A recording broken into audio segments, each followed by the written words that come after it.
passing out pastries, discovering legendary fishing holes, and luring out magical leopards may sound like side quests out of your favorite video games dating back, well, decades, but these mysterious, wild, often non-combative, and occasionally cozy adventures are still a relatively rare thing in our world of tabletop board games, which in part is what makes Earthborne Rangers so refreshing.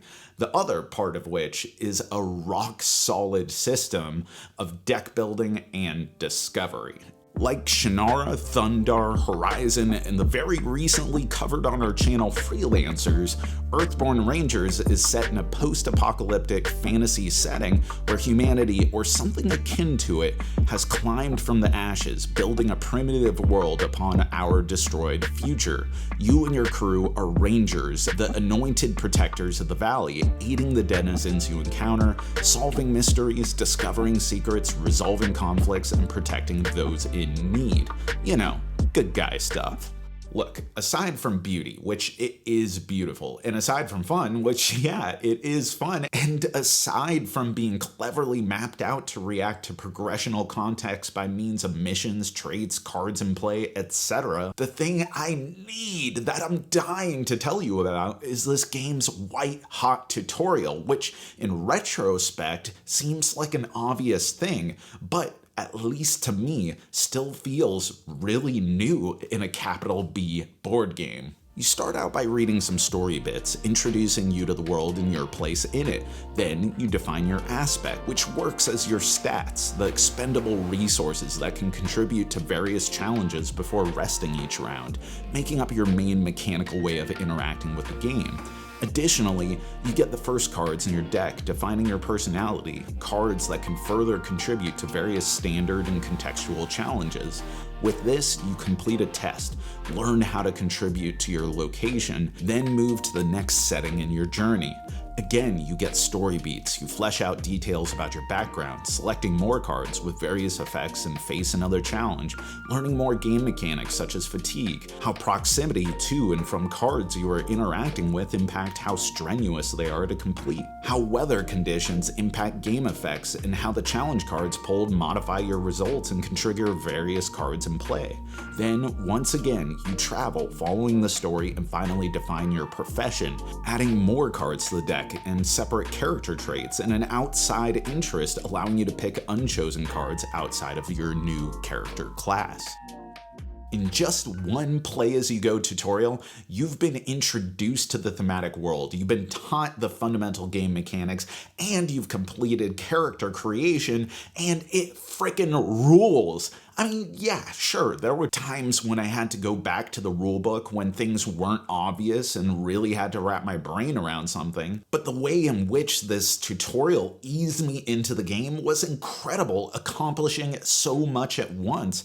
And yeah, I know that we've seen this kind of thing before in RPGs, both tabletop and video game alike, but to see it here in my hobby of hobbies is oh so welcome. And as for the game, well, it's pleasant and lovely.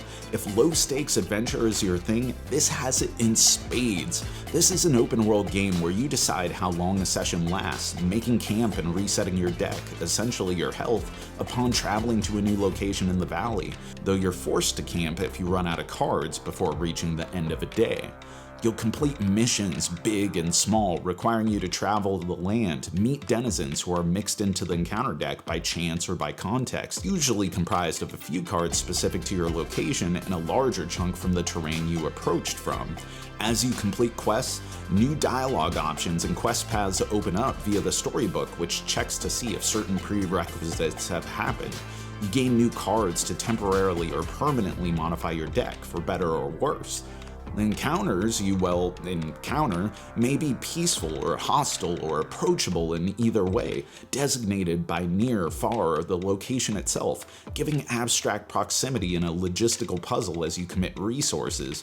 like how to evade or perhaps attack the snorting buck on the path between you and the building you need to visit before making your journey elsewhere in the valley.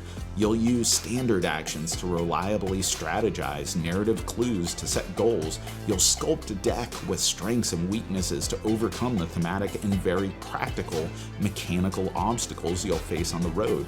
And it's done with vibrance and confidence in its commitment to personal story and growth, far from the min-maxing combative tactical approach that may be its thematic brethren, but it stands in contrast to.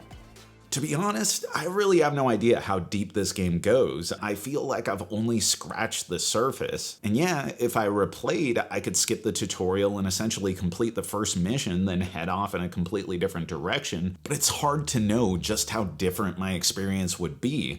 As charming and enticing and exciting and wonderful as the characters and the locations and the different encounters and prompts and quests and context-operated paths that you can go are, the game box doesn't really seem like it has such an overwhelming amount of content that on future playthroughs you wouldn't get a good amount of repetition. That said, as someone who has played a lot of campaign and adventure games, this one feels different.